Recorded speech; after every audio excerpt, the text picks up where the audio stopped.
কারণ ইমাম মেহেদীর বাংলাদেশে আগমন করবে না। আমার দেশে অনেক ইমাম মেহেদী ভণ্ড ইমাম মেহেদীর আগমন ঘটে গেছে। 40 জন ইমাম মেহেদী ভণ্ড, 39 জন হবে আসল ইমাম মেহেদী আইব। ইমাম মেহেদী কেমন হবে?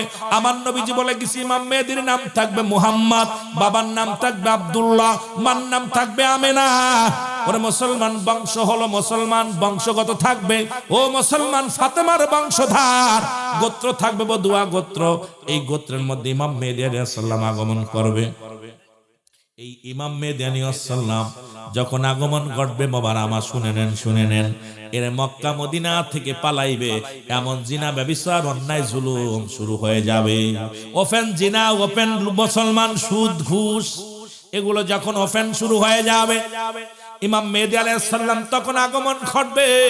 ইমাম মেহেদী আলাইহিস সালাম মুসলমান শোনো, যখন মক্কা থেকে মদিনার দিকে রওনা হয়ে যাবে, তখনই মানুষ চিনতে পারবে। আমার বাবারা শুনে নাও, ইমাম মেহেদীর কেমন হবে? নবীজি বলছে ইমাম মেহেদীর চেহারা হবে শ্যামলা বর্ণ, ভণ্ডামি না করতে পারে। ইমাম মেহেদীর চেহারা হবে শ্যামলা বর্ণ, ইমাম মেহেদীর মাথার চুল হবে কুকরানো মোকরানো। ইমাম মেহেদী আলাইহিস সালামের বুরু থাকবে টানা বুরু, মাঝখানে কোনো খালি থাকবে না। ভালো করে শোনেন, ইমাম মেহেদীর কানের ভিতরে লম্বা লম্বা পশম থাকবে, ইমাম মেহেদীর বুকটা সিনাটা থাকবে সিংহ পুরুষের মতো। ইমাম মেহেদী আলাইহিস সালাম থাকবে তুতলা, যখন কথা বলতে যাবে বেঁধে যাবে, জোরে জোরে উরতের মধ্যে জোরে জোরে থাবা মারবে, এটাই তার বড় পরিচয়। কারণ ইমাম মেহেদী আলাইহিস সালাম থাকবে তুতলা, কথা বলতে গেলে বেঁধে যাবে, তখন উরতের মধ্যে জোরে জোরে থাবা লাগায় দিবে। জোরে জোরে বলো আল্লাহু আকবার, আর একটু জোরে বলো আল্লাহু আকবার।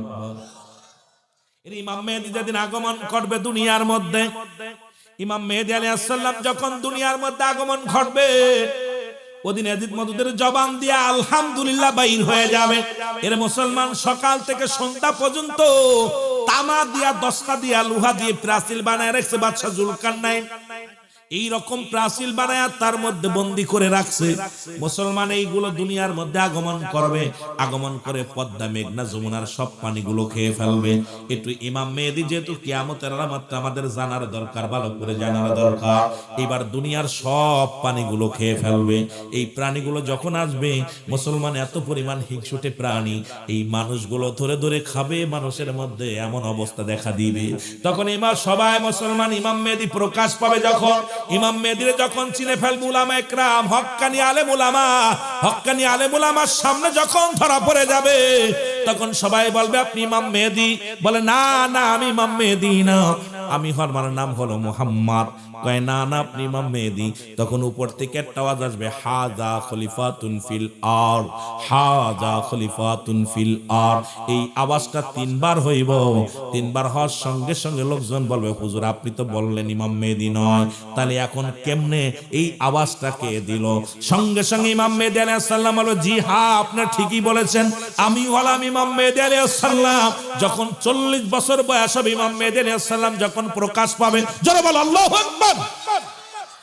40 বছর মুসলমান প্রকাশ পাবে, 40 বছরে এবার ইমাম মেহেদী আসা পর মুসলমান দৌড়ে যাবে লোকজন, ও হুজুর আমাদেরকে একটু দয়া করেন। কয় কি? কয় যে প্রাণী আছে পানিগুলো খেয়ে ফেলেছে, পদ্মা মেঘনা যমুনা সব পানিগুলো খেয়ে ফেলেছে, কোনো পানি নাই, এখন আমাদেরকে একটু দয়া করেন। এর সঙ্গে সঙ্গে দোয়া করবে।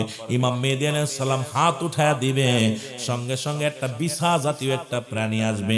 এই বিছা জাতীয় প্রাণী যখন গায়ের উপরে পড়বে, ক্যান্সার রোগ ধারণ করবে, এই মানুষগুলো মারা যাবে। ও যুবক, এমন সময় লাশ পড়ে থাকবে, লাশ দুনিয়ার মধ্যে ওই মুসলমান হিংসু প্রাণীগুলো পড়ে থাকবে। ইমাম মেহেদী আলাইহিস সালামের কাছে আবার দৌড়ে যাবে, হুজুর আমাদের জন্য দোয়া করেন, দুর্গন্ধে টিকতে পারি না। তখন আল্লাহর কাছে দোয়া করবে, সঙ্গে সঙ্গে আল্লাহ কাকজাতীয় একটা প্রাণী পাঠাবে। এই কাকজাতীয় প্রাণী আসিয়া গোশতগুলো ঠুকায় ঠুকায় খেয়ে ফেলবে, এই জমিনের মধ্যে সব গোশতগুলো খেয়ে ফেলবে। এবার থাকবে হাড্ডি পড়ে থাকবে, এই হাড্ডির দুর্গন্ধে টিকতে পারবে না মানুষগুলো। ইমাম মেহেদী আলাইহিস সালামের কাছে আবার চলে যাবে, হুজুর একটু দোয়া করেন। ইমাম মেহেদী আলাইহিস সালাম দোয়া করবে, একটা বৃষ্টি হবে, একটা বৃষ্টি আজ সন্ধ্যা থেকে শুরু করে আগামী দিন সন্ধ্যা পর্যন্ত এত বড় বজ্র বৃষ্টি হবে, পদ্মা মেঘনা যমুনা সুরমা নদী সব পানিতে ভরপুর হয়ে যাবে। জোরে জোরে চিল্লায়া বলা যাবে না মারহাবা। এগুলো যখন হয়ে যাবে মুসলমান শুনে নাও, বললাম মুসলমান শুনেন, একটা আবু আসবে, এরকম কুয়াশা আসবে, কুয়াশা পড়বে, এই কুয়াশা মানুষের নাকে লাগবে। ইমানদারের 8টা ছিদ্রা দিয়েও যুবক মুসলমান, আমি ইমানদারের সর্দি লাগবে, ঠান্ডা লাগবে, আর বেঈমানদের 8টা ছিদ্রা দিয়ে দোয়া বাইর হবে। একমাত্র মুনাফিকদের সমস্ত ছিদ্রা দিয়া মুসলমান দোয়া বাইর হবে, আর ইমানদারের নাক দিয়ে পানি বাইর হবে। ইমানদারের মুসলমান ঠান্ডা লাগবে, এই নাকের পানি দিয়া সব গুনাহ ঝরে যাবে। জোরে বলা যাবে না মারহাবা? আর একটু জোরে বলো। কিন্তু মুনাফিকদের বেঈমানদের 8টা ছিদ্রা দিয়ে কি বাইর হবে? দোয়া বাইর হবে। আমার বাবারা আমার, এই অবস্থার পর থাকবে ইমাম মেহেদী আলাইহিস সালাম চালাইবো। এমন সময় মুসলমান একদিন আসরের নামাজের সময় আসবে কে? মুসলমান ঈসা আলাইহিস সালাম দুনিয়ার মধ্যে আগমন করবে। ঈসা নবী পয়গম্বর, ও মুসলমান দুনিয়ার মধ্যে আগমন করবে। ঈসা নবী আসিয়া প্রথম বায়াত গ্রহণ করবে হযরত ইমাম মেহেদী আলাইহিস সালামের কাছে। বায়াত গ্রহণ করিয়া যখন বায়াত গ্রহণ করবে, আখির নবীর উম্মত হিসেবে গণ্য হবে। জোরে বলেন সুবহানাল্লাহ। এখন অনেকে বায়াতে রাসূল মানে না। ও যুবক শুনে নাও, শোনো, ঈসা আলাইহিস সালাম বায়াত গ্রহণ করবেন হযরত ঈসা আলাইহিস সালাম। ঈসা আলাইহিস সালাম বায়াত গ্রহণ করবে হযরত ইমাম মেহেদী আলাইহিস সালামের কাছে। ওদিন আসরের নামাজের ইমামতি করবে ইমাম মেহেদী আলাইহিস সালাম, মুসল্লি হবে ঈসা আলাইহিস সালাম। নামাজ শেষ করে দুজন কাফেলা শুরু করে দিবে। আমার বাবারা আমার, এই দুনিয়ার মধ্যে ইউরিয়ামের খনি, গ্যাসের খনি, তেলের খনি, দুনিয়ার মধ্যে যত সম্পদ আছে, এই সম্পদগুলো উত্তোলন হবে, মানুষের ভিতরে শান্তি ফিরে আসবে। মানুষ একাকার, যত খনি আছে, খনি পদার্থ সবগুলো মানুষের ভিতরে চলে আসবে। এই মানুষ তখন কোনো মন্ত্রী থাকবে না, এমপি থাকবে না, এই দুনিয়ার মানুষগুলো আরাম-আয়েশে বাস করতে থাকবে। এইভাবে যখন আরাম-আয়েশে বাস করতে থাকবে, দুজন মিলে পৃথিবী চালাবে। ঈসা আলাইহিস সালাম আর খানে মুসলমান ইমাম মেহেদী আলাইহিস সালাম। এর মধ্যে খানে দাজ্জালের আগমন ঘটবে। খানে দাজ্জাল আসিয়া মাত্র 40 দিন দুনিয়ার মধ্যে থাকবে। কয়দিন? আরো জোরে বলেন, কয়দিন? এর মুসলমান শুনে নাও, এবার খানে দাজ্জাল যখন দুনিয়ার মধ্যে আগমন করবে, এবার খানে দাজ্জালকে এই দুনিয়া এক হাতে থাকবে জান্নাত, এক হাতে থাকবে মুসলমান জাহান্নাম, হাতের মধ্যে থাকবে তরবারি। বলবে আমাকে তোমরা খোদা বলে মানো, আমি তো জান্নাত দিতে পারি, জাহান্নাম দিতে পারি। মানুষ বেঈমানগুলো সব মুসলমান শোনো, সব ওরে মেনে নিবে, আল্লাহ বলে মেনে নিবে, সবাই তার প্রতি অনুগত হয়ে যাবে। কিন্তু ইমানদারেরা জীবন দিয়া দিবে, তোর মানতে রাজি না। ইমানদারেরা জীবনের বিনিময় হলো মানবে না। আমার বাবারা আমার শুনে নাও, খানে দাজ্জালকে এবার দাবত শুরু করবে ঈসা আলাইহিস সালাম।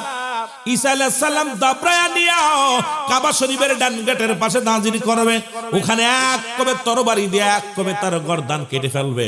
এবার দুনিয়া থেকে ঈসা আলাইহিস সালাম যখন গর্দান কাটবে খানে দাজ্জালের, ওই খানে দাজ্জালকে মারা পর আমার আল্লাহ রাব্বুল আলামিন আজরাইলকে পাঠায়া দিবে। আজরাইলকে বলবে, আজরাইল যাও যাও, আমার ঈসার দায়িত্ব শেষ, কাফেলা শেষ, এখন যাও, ইমামের যুগ চলবে, ইমাম থাকবে, আমার ইমাম ইরা নিয়ে আসো। মুসলমান শুনে নাও, ঈসা আলাইহিস সালামের মৃত্যু হবে। ঈসা আলাইহিস সালামের কবর কোথায় হবে? নবীজি বলে গেছে, যারা মক্কা মদিনায় হজ করতে গেছেন দুজনই হাজী ভাই আছেন, রাসূলুল্লাহর পায়ের করে ডান পাশে একটা কবরের জায়গা রাখছে। আমার মুসলমান বাবারা আমার, নবীজি বলে গেছে ঈসা আলাইহিস সালামের দাফন কোথায় হবে? নবীজি বলে গেছে আমার ডান পায়ের কদমের গোড়ে। এই জায়গাটা আজও পর্যন্ত খালি আছে, হযরত ঈসা আলাইহিস সালামের দাফন হবে। আরো জোরে। সুতরাং বাবারা আমার, বন্ধুরা আমার, গভীর মনোযোগ। এইবার এইভাবে দুনিয়ার মধ্যে শান্তি বিরাজ করবে, চলবে। মানুষের ভিতরে আবার লোভ লালসা দেখা দিবে, মানুষের ভিতরে লোভ লালসা দিবে। তখন আল্লাহ পাক 3টা গজব দিবে। সেই গজব হলো মানুষগুলো, মুসলমান শুনে নাও, এই মানুষগুলো যখনই আল্লাহ পাকের অনুগত থাকবে না, তখন এই মানুষগুলো আল্লাহ পাক ধস নামায় দিবে, ভূমিকম্পের মতো হয়ে যাবে। এই মানুষগুলো, বেঈমানগুলো মাটির নিচে চলে যাবে। আর ওই বেঈমানদের সাহায্যের জন্য যারা হাত বাড়াইবে, এরাও জমিনের মধ্যে ফুটে যাবে। এই রকম চলতে থাকবে। রব্বুল আলামিন ডাক দে বলবে, ইসরাফিল আলাইহিস সালাম ইসরাফিলের সিংহা নাও। ইসরাফিল আলাইহিস সালাম সিংহায় ফু দিবে, তামাম পৃথিবীর মধ্যে মুসলমান সোনা চূর্ণ বিচ্ছিন্ন হয়ে যাবে। ওই যে বললাম, কুল্লু মান আলাইহা ফান, আল্লাহ কয় বান্দারে সবকিছু আমি চূর্ণ বিচ্ছিন্ন করে দিব। আমার বন্ধুগণ আমার, গভীর মনোযোগ। আমার দাদু ভাইরা গভীর মনোযোগ। সব কিছু চূর্ণ বিচ্ছিন্ন হয়ে যাবে। এই তামাম পৃথিবীটা যখন ইসরাফিল আলাইহিস সালাম সিংহার মধ্যে ফু দিবে, আমার মুসলমান মানুষের দেহের মধ্যে একটা হাড্ডি আছে যা পৃথিবীর কোনো আগুনে পড়ে না, পৃথিবীর কোনো অ্যাসিডে পড়ে না। দেখবেন হিন্দুরা মানুষ সারা দিন ভরে পুড়ায়া পুড়ায়া একটি হাড্ডি পুরোপুরি কুপাইতে পারে না, এটা মাটির নিচে লুকায় রাখে। মানুষের পাশে মসন তিন তেয়ারা যেটা বলা, পিছনের রাস্তার পায়খানার পিছনের সাথে একটা হাড্ডি আছে। এই হাড্ডি পৃথিবীর কোনো অ্যাসিড দিয়ে পোড়ানো যায় না, এই হাড্ডি কোনোদিন আগুন দিয়ে পোড়ানো যায় না। এইটা দাও তখন মুসলমান দুনিয়া যখন মুসলমান শোনো সব যখন মানুষগুলো শেষ হয়ে যাবে, ঈসা আলাইহিস সালাম একাকার হয়ে যাবে, এ মুসলমান ইমাম মেহেদী আলাইহিস সালাম একাকার হয়ে যাবে, তখন ইসরাফিল আলাইহিস সালাম সিংহায় ফু দিবে, এই জমিনটা থরথর করে কাঁপবে, বিশাল বৃষ্টি হবে। এবার বৃষ্টির পরে ওই হাড্ডি যেখানে আছে সেখান থেকে উত্তোলন হবে। যেমন যখন জমিনের মধ্যে যখন বৃষ্টি হয়, এই বৃষ্টি হলে জমিনের মধ্যে যত জীব আছে, যতগুলো ফসলের মুসলমান ঘাসপালা যা বলেন, এই যে বীজ আছে, বীজটা যেমন রোপণ হয়ে যায়, তদ্রূপ যখন বৃষ্টি হবে তামাম পৃথিবীর মধ্যে মানুষের যেখানে যে হালাতে ছিল সবার ওই হাড্ডি থেকে আবার মানুষ উত্তোলন হবে। ওইয়া সবাই পশ্চিম পূর্ব দিক থেকে সবাই পশ্চিমে দৌড়াইবে, জোরে জোরে চিল্লায় বলা যাবে না আল্লাহু আকবার। মানব দেহের মধ্যে যে হাড্ডি আছে পৃথিবীর কোন বৈজ্ঞানিক এটারে আজ পর্যন্ত শেষ করতে পারে নাই।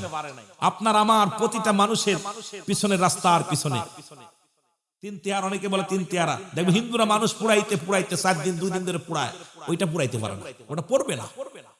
রব্বুল আলামিন এমন একটা নিয়ামত আপনার দেহের ভিতর দিয়ে রাখছে। আমার বন্ধুগণ আমার শুনে নেন, আমার বন্ধুগণ আমার, এবার যখন সব মানুষগুলো দৌড়াইবে, ও যুবক, ও যুবক শুনে নাও, শুনে নাও, ইয়া সালিম, ইয়া সালিম, নিরাপত্তা দাও মুসলমান।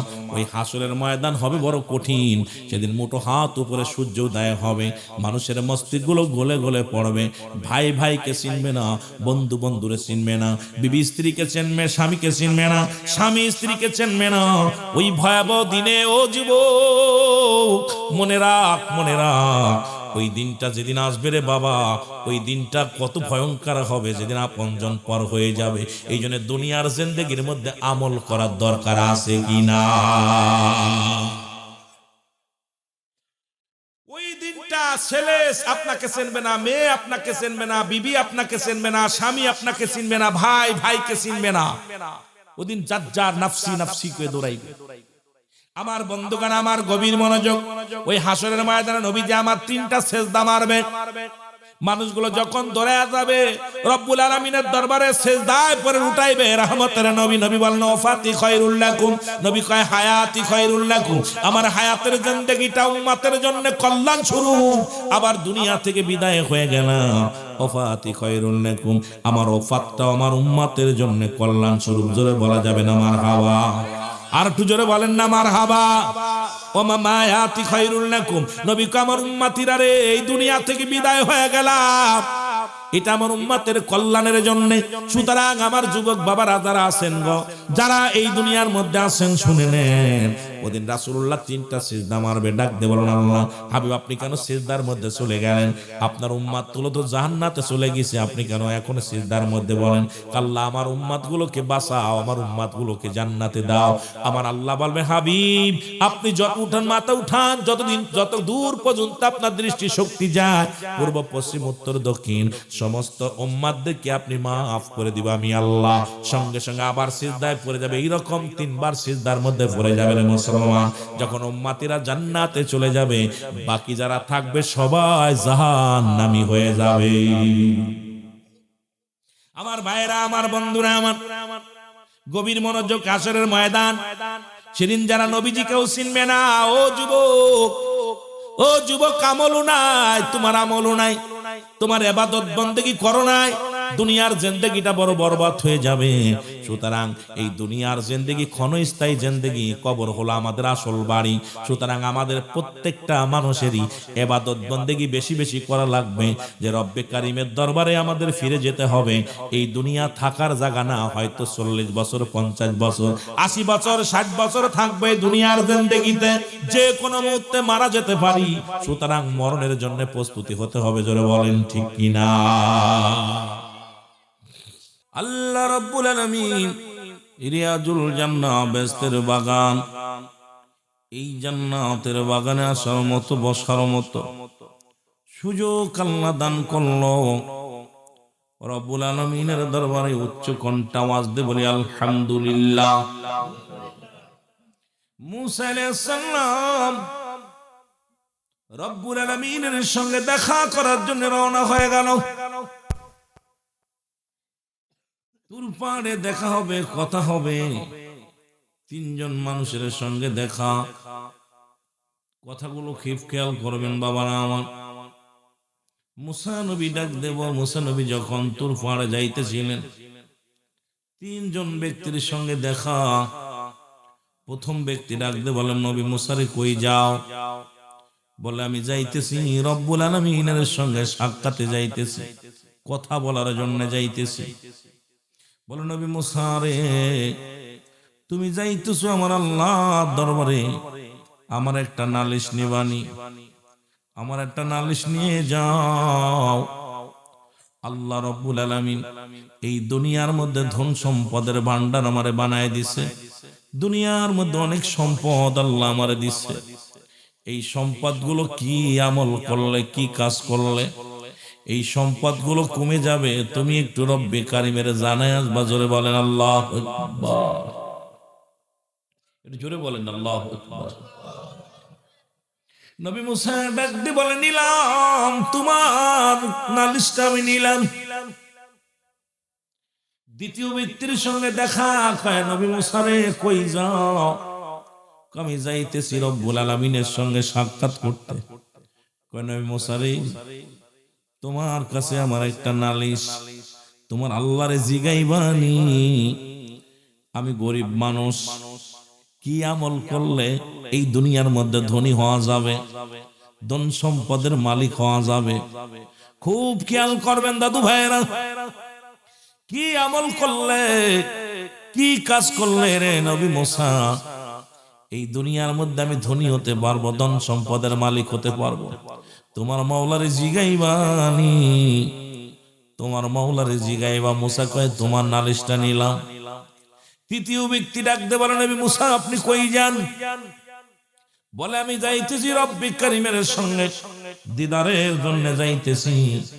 বলো নবী মুসা রে, তুমি যাইতেছো রব্বুল আলামিনের সঙ্গে সাক্ষাৎ করতে, তোমার আল্লাহরে জিগাইবানি, আমার তো হাত নাই, আমার তো পা নাই, আমি পঙ্গু মানুষ, আমি প্রতিবন্ধী মানুষ, আমার আল্লাহরে জিগাইবা, আমার দে কোনো কাজে লাগবে নি।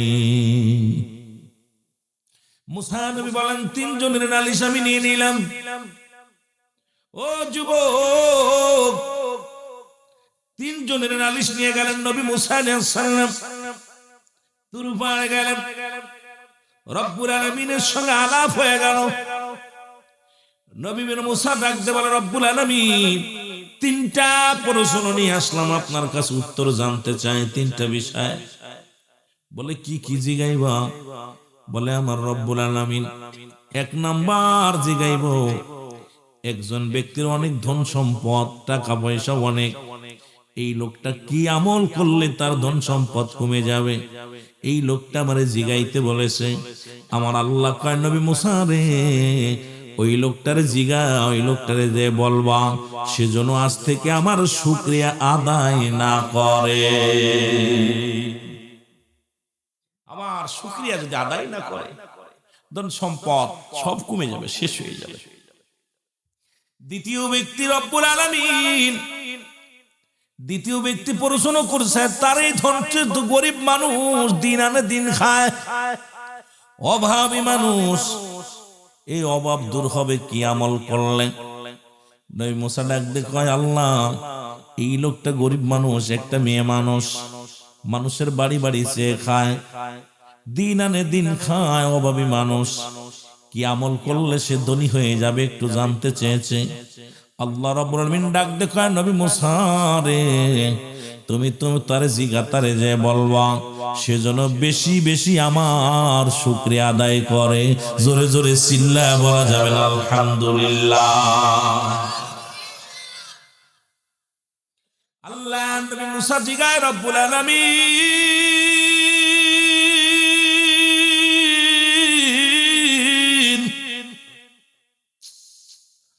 তৃতীয় নাম্বার ব্যক্তি রব্বুল আলামিন। তৃতীয় নাম্বার ব্যক্তি আমারে বলছে আল্লাহ, এই দুনিয়ার মধ্যে তার তো হাত নাই, তার তো পা নাই, একটা প্রতিবন্ধী মানুষ। সে আমারে জিগাইতে বলছে তারে দুনিয়ার মধ্যে কেন পাঠাইলা রে আল্লাহ, তারে দিয়ে কোনো কাজে লাগবে না। আল্লাহ রাব্বুল আলামিন ডাক দিয়ে বলে, নবী মুসা, ওই লোকটারে যে বলবা তারে আমি দুনিয়ার মধ্যে বানাইছি জাহান্নামের মধ্যে। জাহান্নামের মধ্যে ছোট্ট ছোট্ট ছিদ্রা থাকবে, ওই জাহান্নামের ফুটোগুলো বন্ধ করার জন্য তারে দুনিয়ার মধ্যে বানাইছি। জোরে বল আল্লাহু আকবার। কথা খেয়াল করবেন আব্বা, আমি টান দিতেছি, আমার মাথার ভিতর ঘুরতেছে, দেখা যাক কতদূর আগাতে পারে। আমার বন্ধুগণ, আমার মুসা আলাইহিস সালাম রব্বুল আলামিনের সঙ্গে দিদার করে চলে আসলেন। পথের মধ্যে ধনীর সঙ্গে দেখা। ধনী কয়, ও নবী মুসা, তোমার মাওলারে জিগাইছো নি? তোমার আল্লাহর জিগাইছো নি? আরে কি এমন আমল করলে দুনিয়ার সম্পদ কমে যাবে? কি কাজ করলে দুনিয়ার সম্পদ কমে যাবে? মুসা আলাইহিস সালাম বলে, ধনী রে, আমার রব্বুল আলামিন বলছে আজ থেকে যদি তার শুকরিয়া আদায় না করো তোমার ধন সম্পদ সব কমে যাবে। ধনী ডাক দে কয়, নবী মুসা, আমারে কি তুমি পাগল পাইছো? আরে আমার রব্বুল আলামিনের শুকরিয়া আমি আদায় থেকে কেন বঞ্চিত হয়ে যাও? ধন সম্পদের পাহাড় যদি আল্লাহ দান করে তবুও কোনো দুঃখ নাই, কারণ তবু আমি আমার রব্বে কারিমের শুকরিয়া আদায় করি। জোরে জোরে চিল্লায়া বলা যাবে না আলহামদুলিল্লাহ? জোরে বলেন না আলহামদুলিল্লাহ? আমি নিয়ামতের আলোচনার মধ্যে ঢুকছি, তারপর যদি শুকরিয়া আদায় না করে, সঙ্গে সঙ্গে আল্লাহ পাক অনেক ধন সম্পদের মালিক বানাইছে। আপনি যেমনি থাকেন আলহামদুলিল্লাহ, অসুস্থ থাকেন আলহামদুলিল্লাহ, যেমনি থাকেন বলেন আলহামদুলিল্লাহ, শুকরিয়া আদায় করবেন। আমার বন্ধুগণ, আমার এইবার গেল ওই মেয়েটার কাছে, ডাকতে বলে, মেয়ে ডাকতে বলে, আল্লাহর নবী মুসা,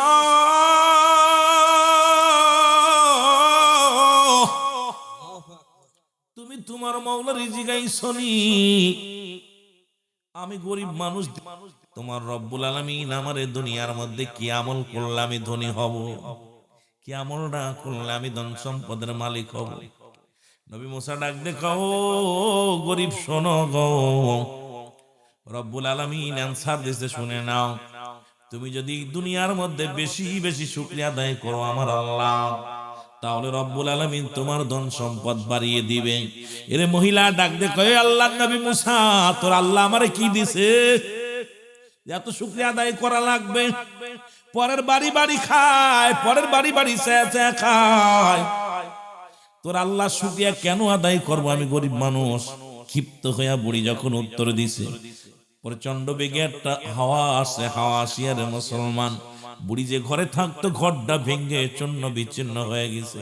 এবার ডাক দে কয়, নবী মুসা রে, সারাদিন ভিক্ষে করে খাইতাম, সে চিনতে খাইতাম, রাত হলে ঘরে মাথা দিয়ে ঘুমাইতাম, আরে তোর আল্লাহ এটাও নিয়ে গেল, যাব কোথায় রে মুসা? তবুও তো সারাদিন পরে একটা থাকার জায়গা ছিল।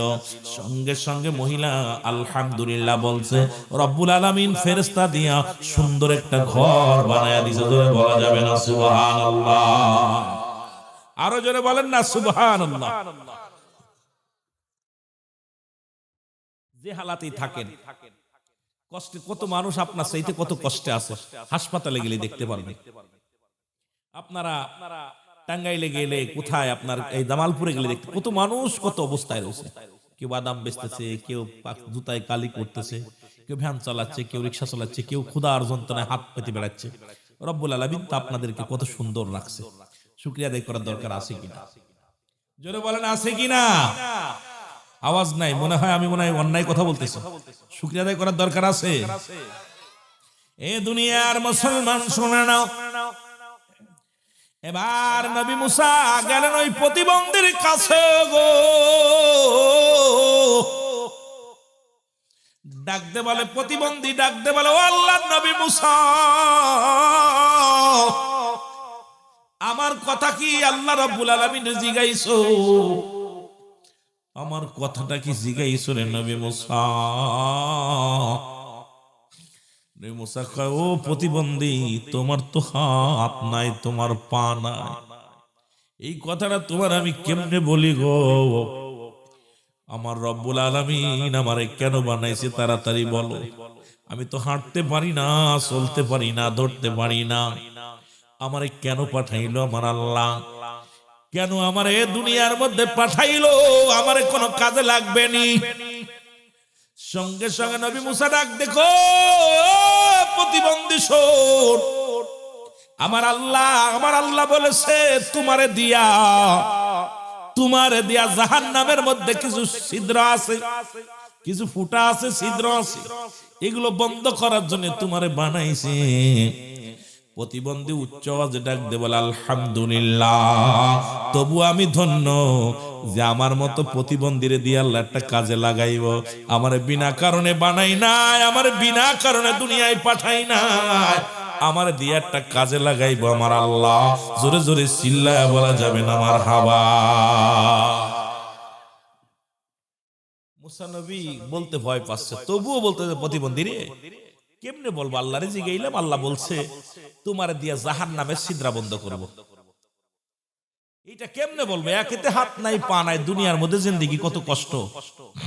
এই মানুষটারা যদি কষ্টের কথা বলে কত কষ্ট লাগে না? আমার আল্লাহ ডাক দে বলে, জিবরিল যাও মুসা নবীর জানায় আসো গো, তারে তাড়াতাড়ি যায়া বলো আমি জাহান্নামের আগুন তার জন্য হারাম করে দিছি, 8টা জান্নাতের দরজা খুলে দিছি। কারণ কত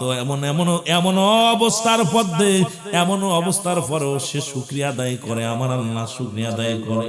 সুতরাং আমার বাবারা, আমার বন্ধুরা, আমার এই রব্বুল আলামিনের দরবারে সদা সর্বদা ও মুসলমান, সদা সর্বদা মুসলমান, আমরা যে হালাতেই থাকি না কেন শুকরিয়া আদায় করব কার? জোরে বলে, যে অবস্থায় থাকেন শুকরিয়া আদায় করবেন কার? আরো জোরে বলেন কার? ও দুনিয়ার মানুষ শুনে নাও, শুনে নাও। সুতরাং এমন যে হালাতেই থাকেন না কেন, সুখে থাকলেও বলবেন আলহামদুলিল্লাহ, কষ্টে থাকলেও বলবেন আলহামদুলিল্লাহ, ঝামেলায় থাকলে বলবেন আলহামদুলিল্লাহ, হাসপাতালে থাকলেও বলবেন আলহামদুলিল্লাহ। কারণ শুকরিয়া আদায় করলে আমার আল্লাহ খুশি হয়। জোরে জোরে চিল্লায় বলেন ঠিক কিনা? আর একটু জোরে বলেন ঠিক কিনা? এই জন্য যে যে হালাতে থাকেন, কষ্টে আছেন আলহামদুলিল্লাহ, যাই করেন, কেউ জিগাইলো ভাই কেমন আছেন, আলহামদুলিল্লাহ। আহা, রব্বুল আলামিনের শুকরিয়া আদায় করলে রব্বুল আলামিন খুশি হয়ে যায়। জোরে বলেন মারহাবা। আর একটু জোরে বলেন না মারহাবা। মহব্বতের সঙ্গে দুরূদ শরীফ পড়েন, আল্লাহুম্মা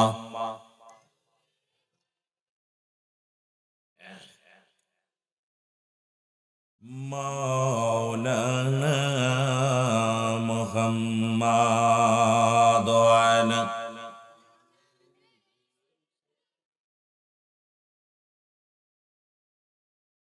আরো জোরে বলেন আল্লাহুম্মা সাল্লি আলা মাওলানা মুহাম্মাদ আলা। এ দুনিয়ার মুসলমান,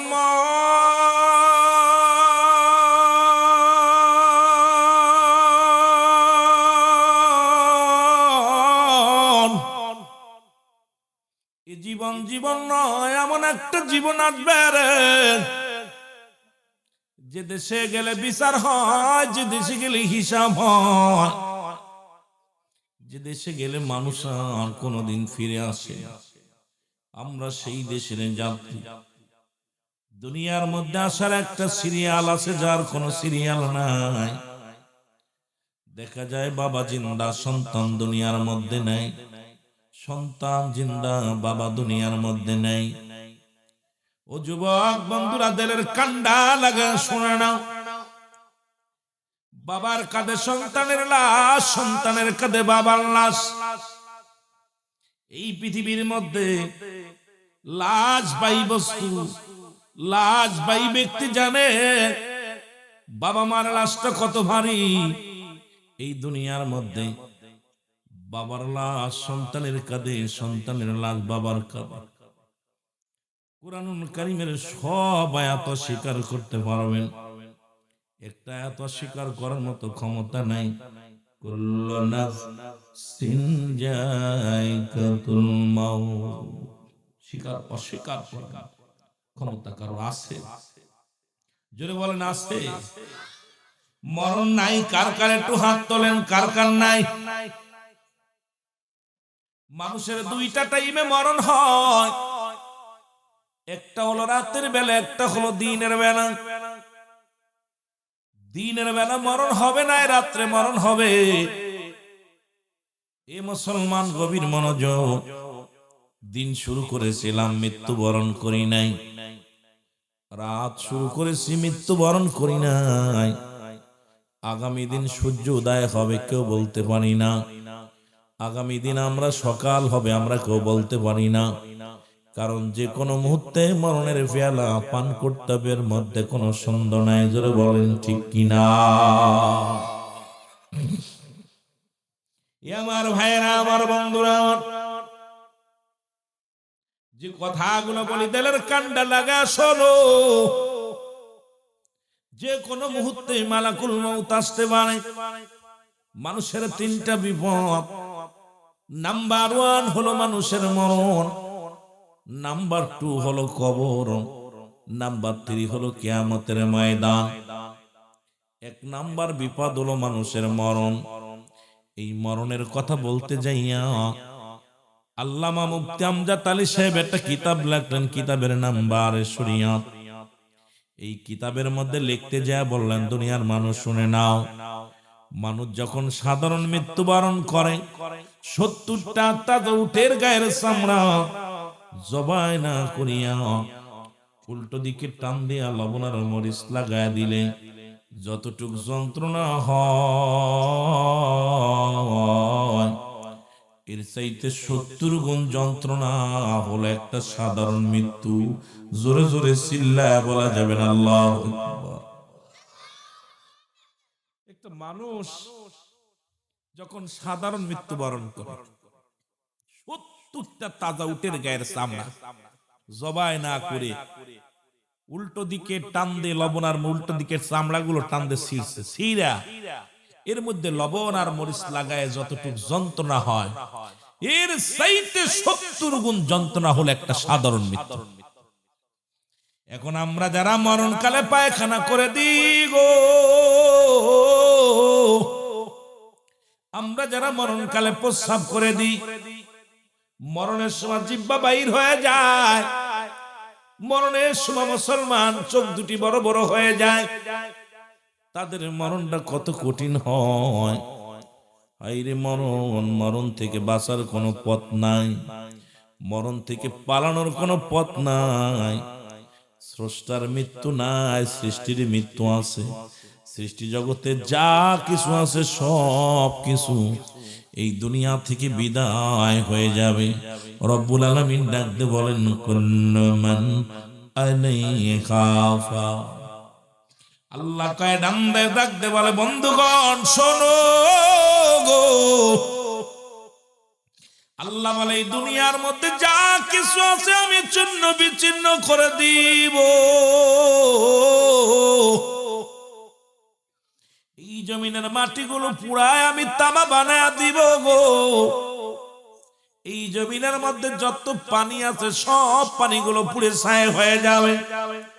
যেদিন কিচ্ছু বলতে কিচ্ছু থাকবে না, সেদিন থাকবে শুধু আমার আল্লাহ। মারহাবা। এটা থাকবে, আমার আল্লাহ থাকবে। আমার বাজানেরা শোনো, এই মরণের কথা বলতে যে একটা কথা মনে পড়ে গেল। ইদ্রিস আলাইহিস সালাম জান্নাতের মধ্যে আছে, ইদ্রিস আলাইহিস সালামকে ডাকতে বলেন, রব্বুল আলামিন, ও আল্লাহর নবী ইদ্রিস আলাইহিস সালাম, শোনো গো, আমি আগে জানতে চাই আপনি জান্নাত পেয়ে কি খুশি? ইদ্রিস আলাইহিস সালাম বলেন, রব্বুল আলামিন, তোমার জান্নাতের বিবরণ আমি কেমনে দিব? ওই জান্নাতের মধ্যে যে নিয়ামত, জান্নাতের মধ্যে যে বরকত, জান্নাতের মধ্যে এত নিয়ামত গুলো হাঁকা যা অনেক অনেক অনেক নিয়ামত। যেদিকে টাকা তাকায় সেদিকেই নিয়ামত, যেদিকে চোখ যায় সেদিকেই নিয়ামত। আল্লাহ রাব্বুল আলামিন ডাকতে বলেন, নবী ইদ্রিস, ওই জান্নাত পেয়ে যেমনি তুমি খুশি গো, আর কিছু অভিযোগ আসেনি? বলে আল্লাহ, তোমার আজরাইল মনে হয় আমার সঙ্গে ভালো ব্যবহার করে নাই। আল্লাহ আজরাইল রে, তাড়াতাড়ি ইদ্রিস আলাইহিস সালামের কাছে যাও, কেমনে তার রূহটা বাইর করেছো জানায় আসো। সালাম দা, আসসালামু আলাইকুম নবী ইদ্রিস, আমার জানটা তুমি কেমনে বাইর করেছো বলো। আজরাইল কয়, রব্বুল আলামিন, ও আল্লাহর নবী ইদ্রিস, শোনো গো, এর প্রতিটা মানুষের জান কবজ করার জন্য আমি দুনিয়া আসি না। এই দুনিয়ার মধ্যে একমাত্র ইমানদারের রূহটা বাইর করার জন্য জমিনের মধ্যে আসি। ও আল্লাহর নবী, শোনো গো, মুসলমান ইমানদারের মৃত্যু হয় আটা গুলায়া খামির বানাইয়া। এই আটার মধ্যে যদি, ওই খামিরের মধ্যে যদি একটা চুল থাকে, ওই চুলটা টানতে বাইর করলে যেমন অনাসে বাইর হয়ে যায়, ইমানদারের মৃত্যুটা তেমনি হয়। ইদ্রিস আলাইহিস সালাম বলে, আমার মৃত্যু কেমনে হয়েছে বলো? বলে, হুজুর, আমার আসমানে আমার মাথা, জমিনে আমার পা, তাম পৃথিবীর পানি যদি আমার মাথার উপরে দেয়া হয়, একটু পানিও গোড়ায় পড়বে না জমিনের মধ্যে। আমি এত বড় দানব। আজরাইল কত বড়! সারা পৃথিবীর পানি যদি তার মাথায় দেওয়া হয়, একটু পানি গোড়ায় পড়বে না। সেই মানুষ, সেই আজরাইল, সেই দানবটা আপনার সামনে আসবে, আপনার আমার রূহটা কবজ করবে। এর দেখলেই তো জীবন শেষ। আমার বন্ধুগণ, আমি আপনার রূহটা বাইর করেছি। যেমন মায়ের বুকে দুধ খাইতে খাইতে সন্তান ঘুমায় যায়, তদ্রুপ আপনার রূহখানা বাইর করেছি, আপনাকে তো কষ্ট দিই না। ইদ্রিস আলাইহিস সালাম বলে, আজরাইল রে, এই যন্ত্রণা যদি এত কঠিন হয়, ও আজরাইল, আমার দেহ থেকে, মন বলে আমার দেহ থেকে তুমি চামড়াটা জোর করে ছিঁড়ে নিছো গো, আমি সহ্য করতে পারি নাই রে, আমার কত কষ্ট দিছ, আমার মৃত্যু যন্ত্রণা আমি সহ্য করতে পারি না। আমার দাদু ভাইরা, এই মরণের পেয়ালা পান করতে হবে, এর মধ্যে কোনো সন্দেহ নাই। এই জন্য 1 নাম্বার বিপদ হলো মানুষের মরণ, 2 নাম্বার বিপদ হলো কবর। এই কবরে আমি কেমনে থাকবো? এই কবরের সামিয়ানা গোছাই নিয়ে যদি না যায়, এই কবর কিন্তু আমারে ছাড়বে না, কবর আমারে কোনোদিন ছাড়বে না। এই বন্ধুগণ আমার শুনে নাও, কবর বলতে বুঝায় মানুষের মৃত্যুর পর থেকে শুরু করে কিয়ামত পর্যন্ত জগৎটাকে বলা হয় কবরের জগৎ গো। ওই কবরে কোনো সকাল আর বিকেল নাই, কবরে কোনো রাত আর দিন নাই।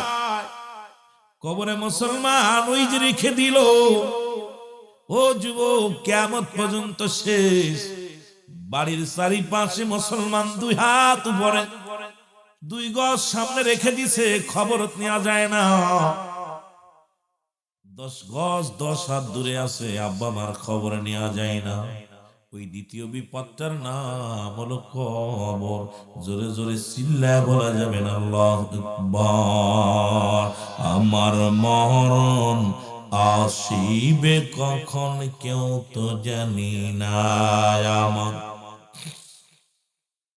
আমি চলে যাব আমায় তোমরা ভুইলা যাইও না, আমি চলে যাব আমায় তোমরা ভুইলা যাইও না, আমার মরণ আসিবে কখন কেউ তো জানি না। একটু মহব্বতে বলেন, আমার মরণ আসিবে কখন কেউ তো জানি না, আমি চলে যাব আমায় তোমরা ভুইলা যাইও না, আমি চলে যাব আমায় তোমরা ভুইলা যাইও না, আমার মরণ আসিবে কখন কেউ তো জানি না। কেউ বলতে পারি না যে কোন মুহূর্তে আসবে মরণ। সিন্ধুকের মধ্যে পালায় থাকলো, বাঁচার মতো পথ নাই। ডাক্তার কবিরাজ বিদেশে নিয়ে চিকিৎসা করতেছে, দেখা যায় এই রোগ যাদের টাকা আছে তারা লন্ডন আমেরিকা নিয়ে যাচ্ছে, জাপানে নিয়ে যাচ্ছে। বাবা ফিরা সম্ভব না, কারণ আমাকে আপনাকে মরতেই হবে। এই দুনিয়ার মুসলমান শুনে নাও, আদি পিতা আদম নবীর কাছে জিবরিল আমিন আসছে গো, ডাক দে সালাম দা, আসসালামু আলাইকুম। হে আদি পিতা আদম,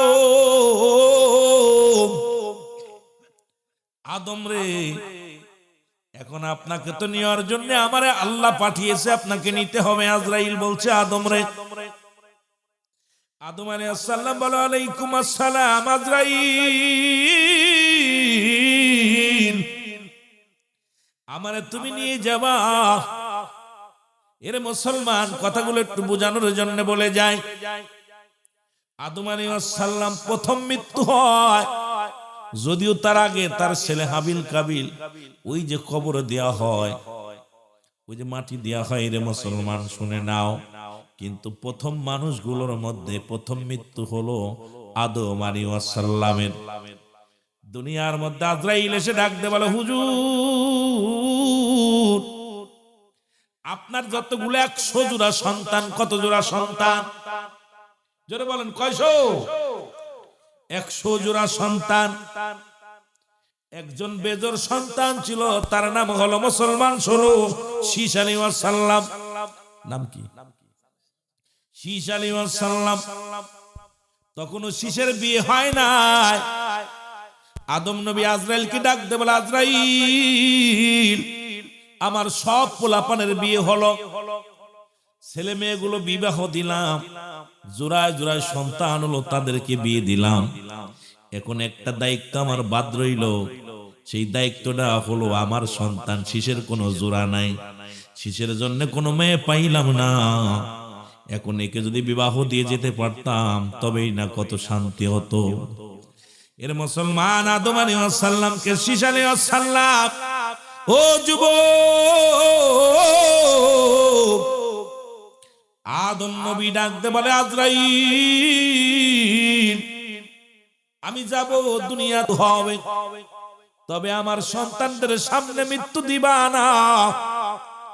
আমি একটু জান্নাতি ফল খেয়ে মরতে চাই, কারণ আমাকে তো সৃষ্টি করে জান্নাতের মধ্যে রেখেছিল। ওই জান্নাতের কত নিয়ামত গুলো খাইলাম, এখন মরণের আগে একটু আনার খাইতে চাই, মরণের আগে একটু আপেল খাইতে চাই, মরণের আগে একটু জান্নাতি ফল খেতে চাই। ওরে শীশ আলাইহিস সালামকে ডাক দে বলে, ও বাবা শীশ, আমার জন্য কিছু ফলের ব্যবস্থা করো, আমার জন্য কিছু ফলের ব্যবস্থা করো। শীষ বলে, নবী পয়গম্বর, ও আল্লাহর পয়গম্বর, আপনি দুনিয়ার প্রথম মানুষ, আপনি দুনিয়ার প্রথম নবী গো, আপনার কি পার কম আছে? আপনি জান্নাতি ফল খাইতে চান, জিবরিলে বলেন, আল্লাহরে বলেন, আল্লাহ পাক জিবরিলের মাধ্যমে আপনার ফল এনে দিবে, আপনি প্রাণ ভরে খাবেন। আপনি আমার কাছে ফল খাইতে চান, আমি তো এখনো আপনার দরজায় যাইতে পারি নাই। জোরে জোরে চিল্লায়া বলা যাবে না আল্লাহু আকবার।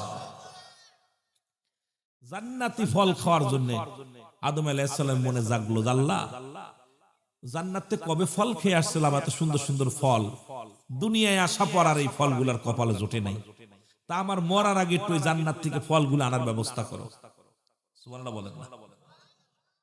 আমার বন্ধুগণ, আমার গভীর মনোযোগ। এর শীষ আলাইহিস সালামকে ডাক দিয়ে বলে, বাবা শীষ,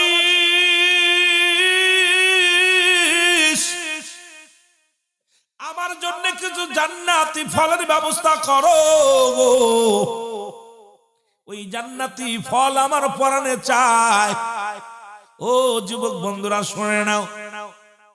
জিবরিল আমিন চলে গেলেন। এবার শীষ বলে, তুমি আল্লাহর কাছে চাও, আল্লাহ দিব। জিবরিল আমিন আসছে, জিবরিলে ডাক দিয়ে কয়, আদম আলাইহিস সালাম, ও জিবরিল। আদম আলাইহিস সালামের কাছে 12 বার আসে জিবরিল আলাইহিস সালাম। বলে, জিবরিল তুমি যাও যাও যাও, আমার জন্য জান্নাত থেকে ফলের ব্যবস্থা করো। রব্বুল আলামিনের কাছে চলে গেলেন জিবরিল আমিন। আল্লাহ আদম আলাইহিস সালাম কানতে গেছি, দুইটা দাবি করছে। একটা হলো তার ছেলে শীষ, তার কোনো জুরা নাই, তার তো বিবাহ দিবে বড় আশা করছে।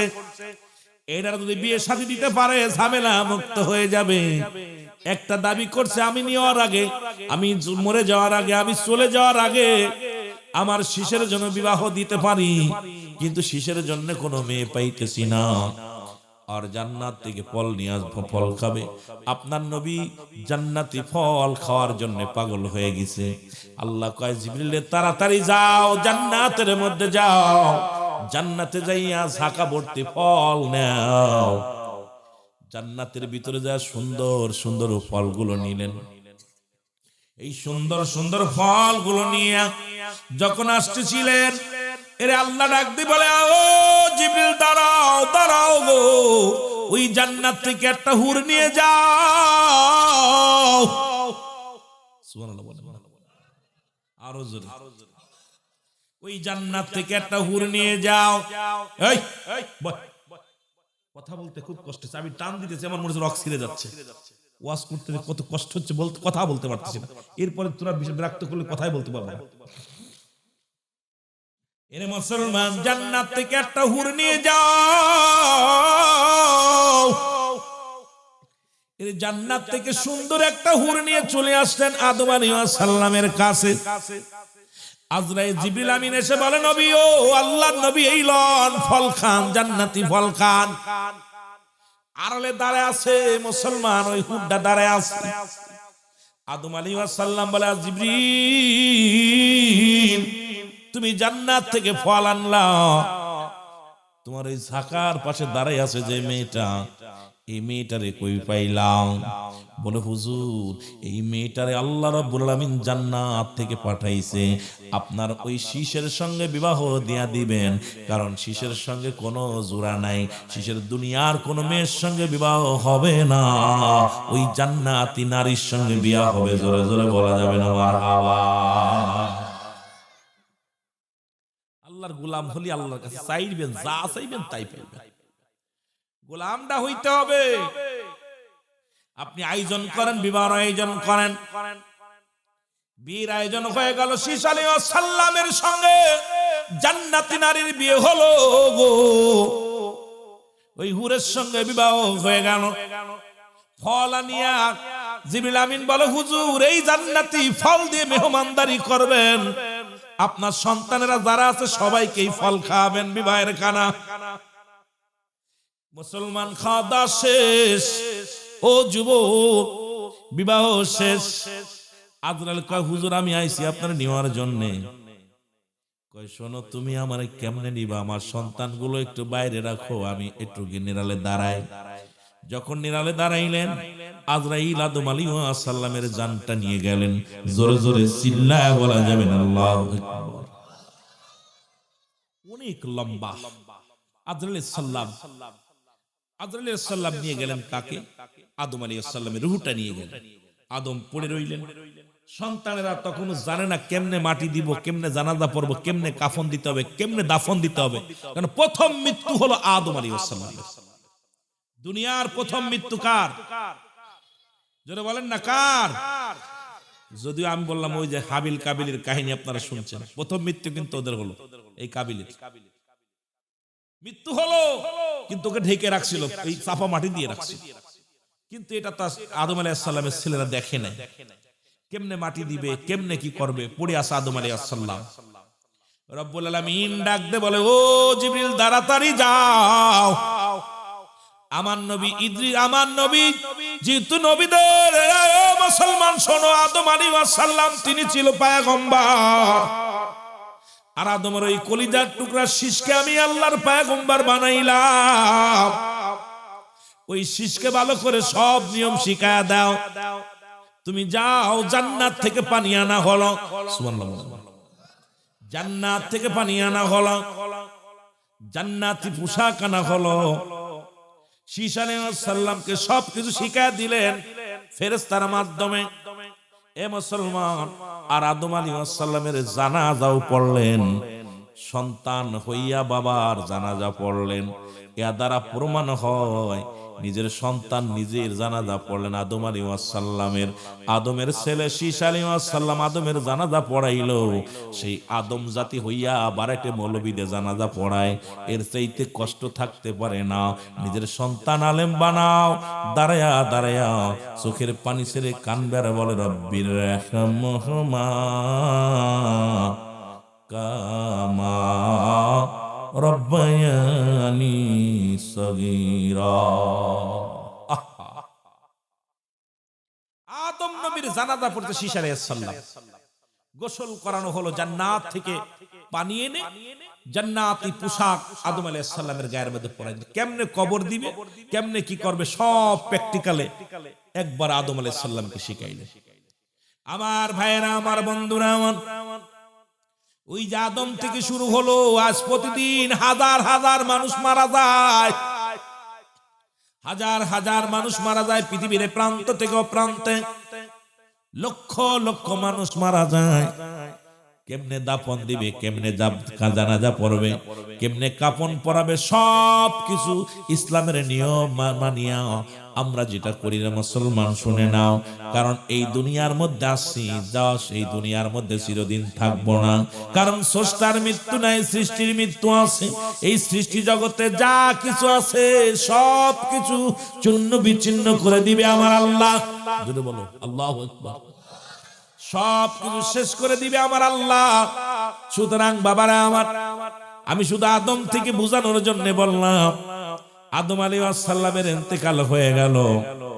আমার বাবারা, আমার বন্ধুরা আমার, শুনে নাও, শুনে নাও। এরপর থেকে আদম জাতি যখন মৃত্যুবরণ করে, এই যে আপনি আমি সে আদম জাতি, আমাদের মৃত্যু হবে। আমার নবী রাহমাতুল লিল আলামিন পর্যন্ত কত পয়গম্বর, কত নবী আসলো, সবারই মৃত্যুর পেয়ালা পান করা লাগছে। বাঁচার মতো কোনো পথ নাই, জোরে বলেন ঠিক কিনা। রব্বুল আলামিন চারজন ব্যক্তিকে প্রতাপশালী বাদশা বানাইলেন, আর এদের মধ্যে কাফেরদের মধ্যে দুজন, মুসলমানদের মধ্যে দুজন। মুসলমানদের মধ্যে দুজন, একজনের নাম হলো বাদশা সুলাইমান পয়গম্বর। আল্লাহু আকবার। পয়গম্বর সুলাইমান, আল্লাহ তাকে একটা সিংহাসন দান করলেন, মোজের একটা আংটি দান করলেন। সারা পৃথিবী ঘুরতেন, কোনো পেট্রোল লাগতো না, ডিজেল লাগতো না। বাবারা আমার, সেই মুসলমান সুলাইমান পয়গম্বরের মৃত্যুবরণ করা লাগছে। এ মুসলমান, আরেকজন নবীর মুসলমান, শুনে নাও। মুসলমানদের মধ্যে সারা পৃথিবীর প্রতাপশালী বাদশা বানাইলেন, তার নাম হলো বাদশা জুলকারনাইন, যাকে আল্লাহ লম্বা বানাইলেন 48 হাত লম্বা। এই পৃথিবীর মধ্যে আপনি যতই মস্তানি করেন না কেন, মরণের পেয়ালা পান করতে হবে। আমি বুঝানোর জন্য, আপনি ছোট হন বড় হন, মরণের পেয়ালা পান করতে হবে। বাদশা জুলকারনাইন 48 হাত লম্বা, 1600 বছর হায়াত ছিল, 1600 বছর বেঁচে গেছে দুনিয়ার মধ্যে। তাকে একটা মজেদার ঘোড়া আল্লাহ পাক দান করেছিল, যে ঘোড়াটা একটা কদম যখন পা বাড়াইতো 12,000 মাইল অতিক্রম করত। সুতরাং আমার দেশের মধ্যে ঘোড়ার পা লাগতো না, এক পা পাকিস্তানে, এক পা ভারতে। এত ক্ষমতা দিয়েছিল আমার আল্লাহ। সেই বাদশা জুলকারনাইন দুনিয়ার মধ্যে নাই, ওনারও মরা লাগছে। আবার কাফেরদের মধ্যে দুজনকে আল্লাহ প্রতাপশালী বাদশা বানিয়ে দিয়েছিল। ও যুবক, আমি কথাটা বলতেছি, এর হাকিকতটা বুঝে নিবে। কত টাকাওয়ালা, কত বাড়িওয়ালা, কত ধন সম্পদের মালিকানা সবারই চলে যেতে হবে। ফকির মিসকিন বাদশা যে যেখানে আছেন না কেন সবারই চলে যাওয়া লাগবে। আমার বাবারা, আমার কাফেরদের মধ্যে দুজন, একজনের নাম হলো বাদশা নমরুদ। এই দুনিয়ার মধ্যে ফেরাউন বা নমরুদ, হে মুসলমান শোনো, মিশর অধিপতি যুবক, ওই যিনি মিশরের প্রেসিডেন্ট হয় তাকেই তো বলা হয় নমরুদ। এই নমরুদ মুসলমান দুনিয়ার মধ্যে আল্লাহ তারে প্রতাপশালী বাদশা বানাইলেন। এই দুনিয়ার মধ্যে আমার বাবারা, আমার হিরো, জিরো থেকে হিরো বানাইলেন। এরপর আল্লাহর সঙ্গে নাফরমানি করলেন। আর একজনের নাম ছিল বুখতানসর। এই চারজন ব্যক্তিকে আল্লাহ প্রতাপশালী বাদশা বানায়া দিলেন। এরা দুনিয়ার মধ্যে না, এরাও দুনিয়া থেকে চলে গেছে। সুতরাং এমন এমন মানুষ আপনাদের গ্রামে ছিল যাদের ভয়ে, মোল্লাদের ভয়ে মোল্লা বিশ্বাসরা থরথর করে কাঁপতো। আজকে তারা কোথায়? তারা কবরে চলে গেছে। অনেকের কবর উপর দিয়ে গরু ছাগলে ঘাস খায়, অনেকের কবর উপর দিয়ে কুত্তা ছেলে পায়খানা করে। কবর থেকে খেদানোর মতো ক্ষমতা আল্লাহ দেয় না। দিছেনি কথা কয় না। অনেক নেতার কবর উপর দিয়ে গরু ছাগলে ঘাস খাচ্ছে। অনেক নেতার কবর উপরে কুত্তা ছেলে পায়খানা করে। খেদানোর মতো ক্ষমতা কবরে। আমি বললাম নেতা কবরে শুয়ে আছি, আমি হাজী সাহেব শুয়ে আছি কবরে, খবরদার আমার কবরে ঘাস খাইস না। কোন দি বলতে পারবে? আপনারা মনে বলতে পারবেন, কথা বলেন না কেন? পারবে? কবর থেকে খেদানোর মতো ক্ষমতা আল্লাহ তাদের দেয় নাই। আমার বন্ধুগণ, আমার যে কথাগুলো বলি শুনে নেন। সুতরাং এই দুনিয়ার জিন্দেগি কদিন বাঁচবেন? এত মস্তানি কিসের? ও যুবক, এই দুনিয়ার সুদ খাইলা, ঘুষ খাইলা, দুনিয়ার মধ্যে সম্পদের পাহাড় গড়লা। এই সম্পদ খাবে লোকে, আপনার দেহ খাবে পোকে। সুতরাং পোকামা করে আপনার দেহটা খাবে। আপনার এত মস্তানি কিসের? কেন এত চিন্তা কেন করেন না? কেন যে আমাকে চলে যেতে হবে, এই দুনিয়ার মায়া ছেড়ে চলে যেতে হবে? শুধু ইনি নয়, ও মুসলমান শুনে নাও, যাবার সময় যখন হয়ে যাবে, দুনিয়ায় আইসি যেহেতু যেতেই হবে, এর মধ্যে কোনো সন্দেহ নাই। 2 নাম্বার বিপদ হলো কবর। কবর বলতে বললাম মানুষের মৃত্যুর পর থেকে কিয়ামত পর্যন্ত জগৎটাকে বলা হয় কবরের জগৎ। এই কবরে যেদিন শোয়া দিবে, আপনার কবরে একজন ফেরেশতা আসবে, তার নাম হলো নুমান ফেরেশতা। নাম কি? এর জোরে বলেন কি নাম? আমরা জানি কবরের ভিতরে মুনকার নেকির আসে। ও মুসলমানিরা, আসার আগে একজন ফেরেশতা আসবে, তার নাম হলো নুমান ফেরেশতা। এই যে আপনি কেরামন কাতিবিন দুনিয়ার মধ্যে যা করছেন, আজকে মাহফিলে আইছেন এটাও লেখা হচ্ছে, রাস্তায় দাঁড়ায় আছেন এটাও লেখা হচ্ছে, নামাজ পড়ছেন লেখা হয়েছে, পড়েন নাই লেখা হচ্ছে, দাঁড়ায় গল্প করেন লেখা হয়। প্রতিটা নিঃশ্বাসে, প্রতিটা সেকেন্ডে সেকেন্ডে আপনি যা করতেছেন, কোথায় কোন হালাতে দাঁড়িয়ে আছেন, কোথায় কোন হালাতে বসে আছেন, কোথায় কি করতেছেন, সবগুলো লেখা হয়। কেরামান কাতিবিন 2 জন ফেরেশতা আপনার নিয়োজিত আছে। যখন সমস্ত অঙ্গ প্রত্যঙ্গ, চোখের জন্য একজন ফেরেশতা, কানের জন্য একজন ফেরেশতা, খাবারের জন্য একজন ফেরেশতা, চলার জন্য একজন ফেরেশতা, কথা বলার জন্য একজন ফেরেশতা, অসংখ্য ফেরেশতা ছিল আপনার সঙ্গে। সবাই যেদিন বিদায় নিয়ে চলে যাবে, এদিনই আসবে কোথায় আজরাইল আগমন করবে। আজরাইল যেদিন আপনাকে নিয়ে যাবে, আপনি পড়ে থাকবেন। আপনার এই কবরের ভিতরে লাশটা যখন শোয়া দিবে, মুসলমান নোমান ফেরেশতা 2টা কাগজ নিয়ে হাজির হয়ে যাবে। এরে মুসলমান ডাকতে বলবে, মোল্লা সাহেব ওঠো। ডাকতে বলবে, এ গোলাম রব্বানি, এ গোলাম রব্বানি সাহেব ওঠো। ডাকতে উঠায় বলে, বান্দাই নাও, তুমি দুনিয়ার মধ্যে 80 বছর হজ করেছিলা। ও হাজী সাহেব, হজ করেছিলা তুমি 50 বছর, 40 বছর বয়রা, তুমি যা করেছিলেই নাও, তোমার আমলনামাটা তোমার হাতের মধ্যে নাও। তখন ওই কাগজটা হাতের মধ্যে নিবে। মুসলমান শুনে নাও, গোলাম রব্বানি সাহেব হাতের মধ্যে নিয়ে দেখবে কত রাকাত নামাজ পড়েছি, কতটা ভালো কর্ম করেছি, কোথায় মাহফিলে বসেছি, কোথায় দান ধ্যান করেছি, কোথায় আমি দুনিয়ার মধ্যে ভালো কর্ম করেছি। ডাকতে বলবে, এ বান্দা, পাইছনি, তোমার বুঝ পাইছো? এই যে 40 বছরে যা করলা সব তোমার হাতে ধরাইয়া দিলাম। আল্লাহু আকবার। ভালো কাজগুলো তোমারে ধরাইয়া দিলাম। এবার তুমি কি পাইছো? বলে পাইছি। এটা লিখে দাও। কয় আমি লিখবো কেমনে, আমার কাছে তো কলম নাই। কয় কলম তোমার ডান হাতের শাহাদাত আঙ্গুল মোবারক, জোরে বলো মারহাবা। আর একটু জোরে। কলম হলো প্রতিটা মানুষের কলম হলো ডান হাতের শাহাদাত আঙ্গুল মোবারক। সুতরাং ওই দিন কবরের ভিতরে কোনো অশিক্ষিত হলে চলবে না। কবরের ভিতরে বলা যাবে না টিপসই দিব, কবরের ভিতরে বলতে পারবেন না আমি লিখতে জানি না। কারণ কবরের ভিতরে প্রত্যেকটা মানুষের যার যার আমলনামা তার নিজ নিজ হাতে লেখা লাগবে। সুবহানাল্লাহ বলেন, সুবহানাল্লাহ রে ভাই, আল্লাহু আকবার। আল্লাহ ধরবে সেদিন, ভাব ছুটে যাবে সব। নিজের অন্যায় নিজে লেখা লাগবে, নিজের পাপ নিজের লেখা লাগবে। এই কি কম কষ্টের কথা রে ভাই? আমার বন্ধুগণ, আমার কলম পাইয়া ডাক দে বান্দা বলবে, গোলাম রব্বানি শোনো, তুমি কলম পাইলা, এইবার লেখো, তাড়াতাড়ি লেখো। বলে আমি কলম পাইলাম, আমার কলমে তো কোনো কালি নাই। কারণ না কালি নাই, কালি নাই, কালির ব্যবস্থা করো। নোমান ফেরেশতা ডাক দিয়ে বলবে, গোলাম রব্বানি সাহেব, তোমার এই কলমের কালি হলো তোমার মুখের থুতু মোবারক। এখন আমি কেমনে এই মুখের মধ্যে বিড়ি দেন, মুখের মধ্যে কেমনে গাঁজা দেন, মুখের মধ্যে কেমনে ইয়াবা দেন, এই মুখ দিয়ে কেন গালি দেন, এই মুখটারে পবিত্র কেন রাখেন না?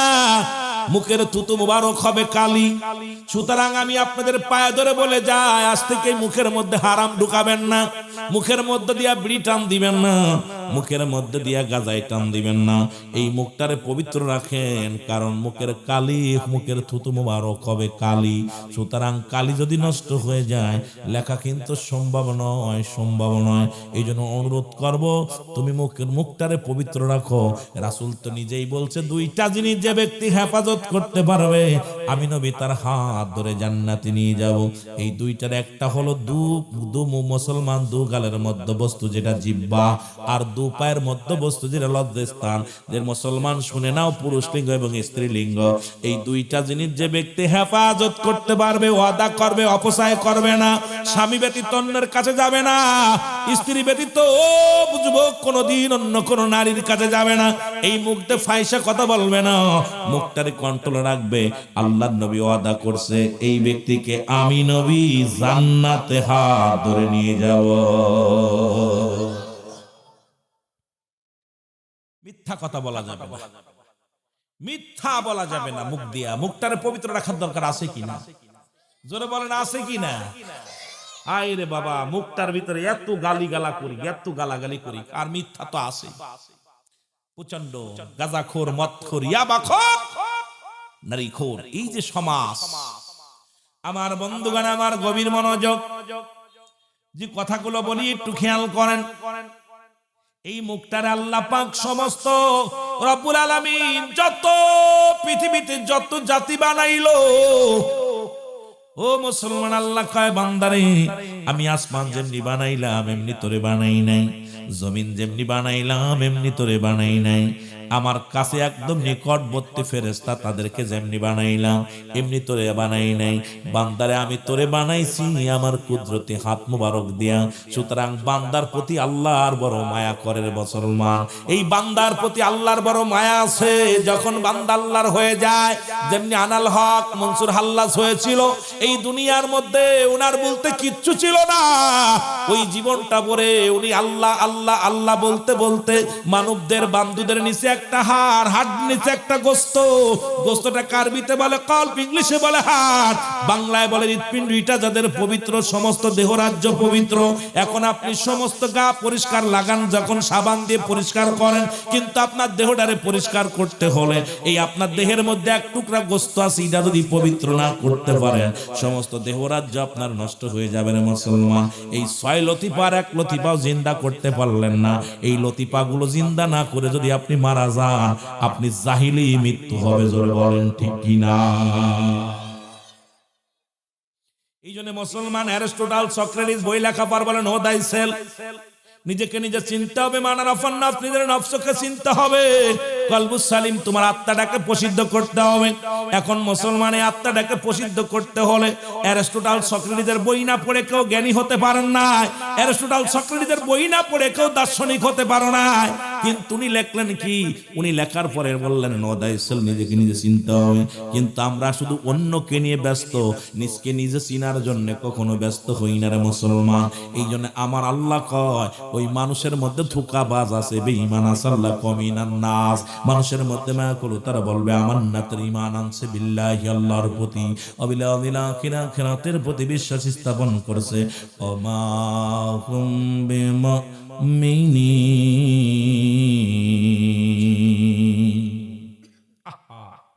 মুনাফিক তো মানুষের মধ্যে তৎকালীন জামানাও ছিল, এখনো আছে। কথা বুঝেননি? আসেনি? আরো জোরে বলা আসেনি? আর এই মুনাফিক গুলো হাজার কাফেরের চাইতে ইসলাম তারে বড় ক্ষতি করছে। একজন মুনাফিক, ও যুবক শোনো, আর এদের জন্য আল্লাহ রেখে দিয়েছে, আল্লাহ বলে ওয়াইদাতুলিল কাফিরিন, আমি ওই কাফের বেঈমান মুনাফিকদের জন্য আমি আল্লাহ রেখে দিলাম সাতটা জাহান্নাম। কিরা কিরা যাবেন জাহান্নামে দেখি কেউ আসেনি? কেউ নাই। এত কষ্ট করে আল্লাহ জান্নাত বানাইলো, জাহান্নাম বানাইলো, আর এইটার মধ্যে যাবেন না? কিতা কোন? এবার যদি জাহান্নামে যাইতে না চান, নামাজ পড়েন নাই কিরা কিরা? যার অন্তরে মরণের ভয়, যার অন্তরের ভিতরে মরণের ভয় আছে, সুদ ঘুষ খাইতে পারে না। যার ভিতরে মরণের ভয় আছে, সে দাড়ির মধ্যে খুঁট দিতে পারে না। যার ভিতরে অন্তরের ভিতরে মরণের ভয় আছে, সে গীবাত করতে পারে না। যার অন্তরের ভিতরে মরণের ভয় আছে, সে দুনিয়ার মধ্যে সুদের কারবার করতে পারে না, ঘুষের কারবার করতে পারে না। যার অন্তরের ভিতরে মরণের ভয় আছে, জিনা ব্যভিচার অন্যায় জুলুম কিচ্ছু করতে পারে না। কারণ কবরের ভয় নাই, মরণের ভয় নাই। না থাকার কারণে আজকে সমাজ, আজকে জাতি নষ্ট হওয়ার মূল কারণই হলো অন্তর থেকে ভয় উঠে গেছে। জোরে বলেন ঠিক কিনা? অন্তরের ভিতরে ভয় নাই। একটু মহব্বতের সঙ্গে জিকির করেন লা ইলাহা,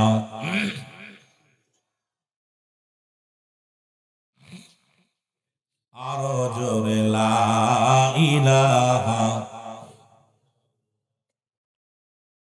আমার ভাইরা, আমার লম্বা আলোচনায় আমি তোর আগে আমি এত কষ্ট করে কথা বলতেছি, প্রতিটা কথা আমার মনে হয় জীবনের পরে আমার আঘাত যে কত লাগতেছে আমি বলেও শেষ করতে পারতেছি। শুধু বসেছি, এসেছি, কথা না বলতে পারলে মজা লাগে, শান্তি লাগে না। আপনাদেরকে বুঝাইবো, প্রাণ ভরে বুঝাতে পারতেছি না। এটা আমার ব্যর্থতা। মনে হচ্ছে না আসাই ভালো ছিল, আশা চাই না আসাই ভালো ছিল। এসে যদি বুঝাইতে না পারি কথাগুলো, আমার বন্ধুগণ, আমার গভীর মনোযোগ, কষ্ট হচ্ছে আপনাদের? বোঝা যাচ্ছে? আমার বাবারা, আমার বান্দা বলবে আমি কালি পাইলাম রে, কলমও পাইলাম, কালিও পাইলাম, এখন আমি লাগবো কেমনে? আমার কাছে তো কোনো খাতা নাই, কাগজ নাই। মানুষের 3 টুকরা কাপড়ের কাপড় দেওয়া হয়, 5 টুকরা কাপড়ের কাপড় দেওয়া হয়। মুসলমান শোনো শোনো, নোমান ফেরেশতা 1 টুকরা কাপড়ের কাপড় টান দিয়ে খুলে নিবে গোলাম রব্বানীর, রুহুল আমিন সিদ্দিকীর। মুসলমান শুনে নাও, ইনসার আলীর 1 টুকরা কাপড়ের কাপড় খুলে নিবে, খলিলুর রহমানের 1 টুকরা কাপড়ের কাপড় খুলে নিবে, নিয়া বল বান্দা এই নাও কাগজ, সঙ্গে সঙ্গে লেখা শুরু করে দিবে। সেকেন্ডের মধ্যে সব লেখা হয়ে যাবে, কম্পিউটারের মতো সেকেন্ডের মধ্যে লেখা যখন হয়ে যাবে, এবার হাত থেকে কাগজটা টান দে, কাপড়ের কাপড়টা টান দে খুলে নিবে। হাকিকত শোনো, আজকে কাপড়ের কাপড় তোমার প্রত্যেকের দেহের মধ্যে দেয়া হয়। এবার আর 1 টুকরা কাপড়ের কাপড় টান দে খুলে বলবে ও বান্দা এই নাও। এবার হাতের মধ্যে ধরায়া দিবে। তুমি 80 বছর কত জায়গা, কত মেয়ে মানুষ নিয়ে গল্প করেছিলে, কত জায়গা যাইয়া নামাজ কাজা দিছিলা, কত জায়গা যায় সুবরি চুরি করছিলা, পান চুরি করছিলা, কোথায় যায় বেগুন চুরি করছো, কোথায় পরের ফসল খাওয়াইছো, কোথায় তুমি 2 নাম্বারই কাজ করছো, কোথায় মহিলার সাথে গল্প করেছো, কোথায় তুমি মুসলমান শুনে নাও বাঁচার মতো পথ নাই, বাঁচবেন কেমনে? মুসলমান ওলামে একরাম কুরআন বলে 3 জন ন্যায় পরায়ণ সাক্ষী হলে বিচার করতে হবে। এখন আপনি গোপনে হোটেলে নিয়ে জিনা করলেন, মনে করছেন কেউ দেখে নাই। বাগানে নিয়ে জিনা করলেন, মনে করছেন কেউ দেখে নাই। এক নাম্বার সাক্ষী আমার আল্লাহ, দুই নাম্বার সাক্ষী মেয়েটা, তিন নাম্বার সাক্ষী আপনি, চার নাম্বার সাক্ষী আপনার কাছে দুজন কেরামান কাতিবিন, ওই মেয়ের কাছে আরো দুইজন, তিনজন সাক্ষীর দরকার। কতগুলো হয়ে গেল সাক্ষী? বাঁচার মতো কোনো পথ নাই। জোরে বলেন ঠিক কিনা? দুনিয়ার মানুষ দেখে নাই, দেখছে কয়জন? দেখছেন নি? দেখছে কয়জন? আমার কাছে দুইজন, আপনার কাছে দুইজন, কয়জন? আল্লাহ রাব্বুল আলামিন দেখছে, আর আপনার দুইজন, কয়জন? কথা কয় না।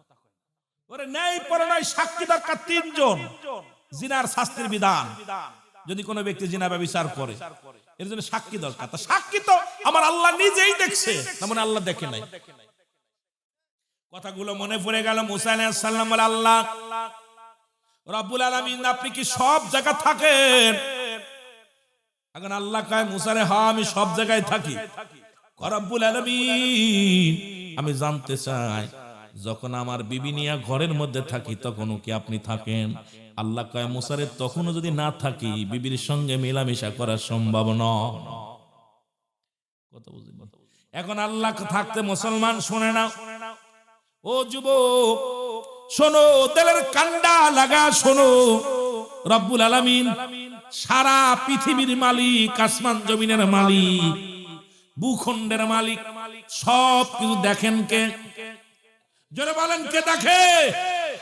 আল্লাহ চোখ ফাঁকি দেওয়া সম্ভব আসেনি? জোরে বলেন আসেনি? তাহলে আপনি যেখানেই থাকেন না কেন, রোজা থেকে যদি গোপনে পানি নিচে ডুব দিয়ে একটু পানি খান, দেখে কে? জোরে বলেন দেখে কে? আপনি রোজা না রেখে যদি থাকেন, দেখে কে? হয়তো আপনার বাড়ির মানুষ কেউ জানে না যে রুহুল আমিন সিদ্দিকী রোজা আছে, মনে করছেন আমি বুজুর্গ মানুষ, কিন্তু আমার অন্যায়টা দেখে কে? আরো জোরে বলেন দেখে কে? আমার আল্লাহ। ও যুবক শুনে নাও, এবার বান্দার হাতে যখন ধরা দিবে, বান্দা চিৎকার মেরে কান্দার বলবে, মালিক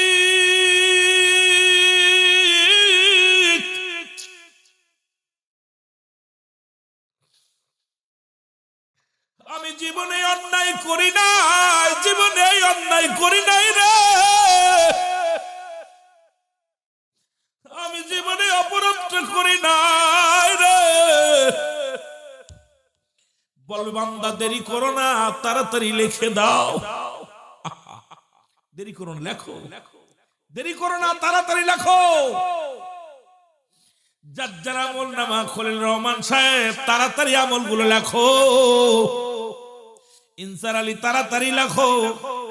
ও যুবক গোলাম রব্বানি তাড়াতাড়ি লেখো। রুহুল আমিন সাহেব তাড়াতাড়ি লেখো। ডান দিক থেকে মাটিটা চাপ দিবে, ডান দিক থেকে চাপ খায় ডান দিকের হাড্ডি গুলো বাম দিকে চলে যাবে, বাম দিকের হাড্ডি গুলো ডান দিকে চলে আসবে। এত আঘাত আপনার আমার কবরের মধ্যে দিবে রে মুসলমান। কবরে আযাব হয়, কবরে যা আযাব হয় যদি বিশ্বাস না হয়, আমি পিরাইট আলোচনার মধ্যে বলে যাই, ওই বাড়ির পাশে আব্বা মার কবরের পাশে গরু ছাগল বান্ধিয়া দাঁড়ায়া থাকবেন, দেখেন দূর থেকে দেখবেন রশি ছিঁড়াছিঁড়ি করবে, চোখের পানিগুলো দরদর করে ছেড়ে দিবে। কবরে আযাব একমাত্র মানুষ এবং দানব বুঝতে পারে না, পৃথিবীর সব প্রাণী বুঝতে পারে না মুসলমান কবরে আযাব। এই কবরে আযাব হয়, এর মধ্যে কোনো সন্দেহ নাই। আর এইটা যদি কোনো ব্যক্তি না মানে, তার ঈমান যাবে, থাকবে না। কবরে আযাব হয়, বিশ্বাস হয় কার কার? কার কার হয়? দেখছেন অর্ধেক মানুষের হচ্ছে। যাক আপনাদের না হলেই হলো। আমার বন্ধুগণ, আমার এই মুনকার নেকির ফেরেশতা যখন লেখা দিব,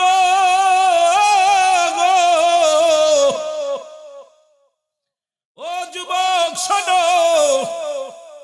নুমান ফেরেশতা যখন এই লিপিবদ্ধ করা হয়ে যাবে, বলে গুড বাই, বিদায়, ও বিদায়, চলে গেলাম।